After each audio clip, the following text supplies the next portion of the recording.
साजी India team computer institute में आपका स्वागत है।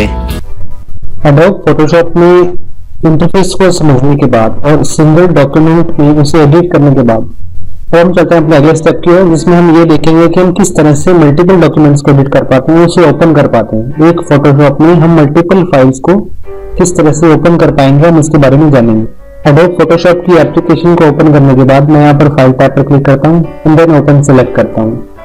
तो यहाँ पर मेरे पास दो फाइल्स यहाँ पर दिख रही हैं। अगर आप किसी एक को ओपन करना चाहते हैं तो आप एक पर क्लिक करके ओपन करें, लेकिन मैं दोनों को ओपन करता हूँ तो मैं दोनों को मार्क कर लेता हूँ, क्योंकि हमारा ये जो सेशन है ये मल्टीपल डॉक्यूमेंट्स में एडिट करने का सेशन है। तो इसमें मैं दो डॉक्यूमेंट्स को पिक करूंगा। इन दोनों को सिलेक्ट करने के बाद मैं यहाँ पर ओपन के बटन पर क्लिक करता हूँ एंड देन आप देख पाएंगे कि ये जो दोनों इमेजेस हैं ये अलग अलग टैब में ओपन हो गई है। मैं इस प्रीवियस टैब को डिलीट कर देता हूँ। इन दोनों टैब्स को आप अपने हिसाब से रीऑर्डराइज कर सकते हैं, अपने हिसाब से मूव कर सकते हैं। रीऑर्डर करने के लिए आपको सिंपल टैब पर क्लिक करना होगा और उसे अपने माउस बटन पर लेफ्ट क्लिक करके रखना होगा एंड देन क्लिक करके रखें और उसे ड्रैग करें नीचे की ओर। तो ये आप इस तरह से उस इमेज को अलग कर पाएंगे और मल्टीपल उसे देख पाएंगे कि अब आप यहाँ पर लेफ्ट साइड में इस इमेज को एंड राइट साइड में इस इमेज को देख पा रहे हैं। मल्टीपल इमेजेस में अगर आप इसे चाहते हैं कि आप एक अलग व्यू देना चाहते हैं, इन दोनों को एक ही व्यू में देखना चाहते हैं, तो उसके लिए आपको विंडोज में जाना होगा, विंडोज टैब पर एंड देन अरेंज। अब आप यहाँ पर देख सकते हैं, अगर आप इसे वर्टिकली सिलेक्ट करते हैं तो आप उसे इस तरह से वर्टिकली देख पाएंगे, लेफ्ट साइड में ये इमेज, राइट साइड में ये वाली।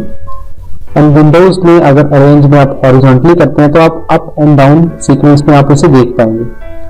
इसी तरह से ऐसे कई सारे ऑप्शंस हैं, आप इसे बारी बारी से वर्कआउट कर सकते हैं। अगर आप दो या दो से ज्यादा इमेजेस को पिक करते हैं तो आप इन ऑप्शंस पर भी क्लिक।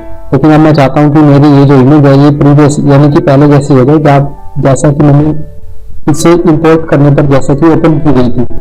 अगर मैं इस फोटो को डिफॉल्ट व्यू में सेलेक्ट करता हूँ या डिफॉल्ट व्यू में देखना चाहता हूँ तो मैं विंडोज टैब पर क्लिक करूंगा एंड अरेंज सेक्शन में कंसोलिडेट ऑल टू टैब्स, यानी कि ये सभी इमेजेस को टैब्स में कन्वर्ट कर देगा। कोई भी इमेज कहीं भी फ्लोट कर रही होगी तो उसे सिंपली कंसोलिडेट करके उसे टैब में कर देगा। अगर आप चाहते हैं कि आप ये जो राइट साइड की इमेज है इसे आप लेफ्ट में देखना चाहते हैं, इस टैब में देखना चाहते हैं, तो आपको सिंपली मूव करना होगा।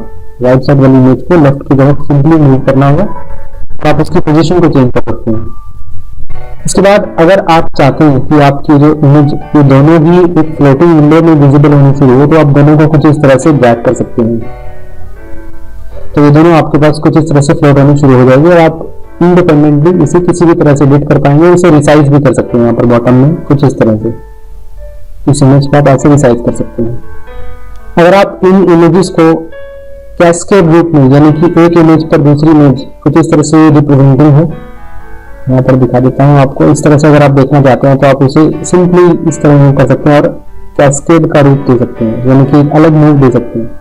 उसके लिए आपको विंडोज में जाकर अरेंज में यहाँ पर कैस्केड सेलेक्ट करना होगा, तो आपको कुछ इस तरह से दिखनी शुरू हो जाएगी, यानी कि एक विंडो में आप दो टैब्स को देख पाओगे।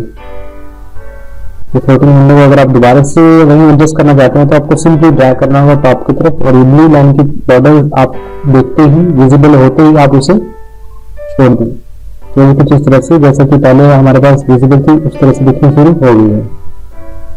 अगर आप इन फाइल्स को क्लोज करना चाहते हैं, लेकिन मैं नहीं चाहता कि ये इमेज में से क्लोज करना चाहता हूँ, तो मैं फाइल के टैब पर क्लिक करके क्लोज बटन पर क्लिक करूंगा, तो ये सिंपली ये क्लोज हो जाएगी। इसी तरह से अगर आपके पास ऐसे 10-12 इमेजेस हैं, यानी कि लाइन बाय लाइन सभी इमेजेस को आप बारी बारी से डिसेबल करने में आपको ज्यादा टाइम यूटिलाइज करना पड़ेगा। लेकिन अगर आप सिर्फ एक ही क्लिक में से क्लोज करना चाहते हैं तो आपको इसके लिए फाइल में जाकर क्लोज ऑल पर सिलेक्ट करना होगा, तो आप हर तरह की इमेजेस को क्लोज कर पाएंगे। आगे की कुछ वीडियोस में हम देखेंगे कि हम किस तरह से पैनल जूम कर सकते हैं, कि इमेज को किस तरह से जूम रिलेटेड सेटिंग्स और उसे मूव करने रिलेटेड सेटिंग्स को देख पाएंगे, उसे चेंज कर पाएंगे।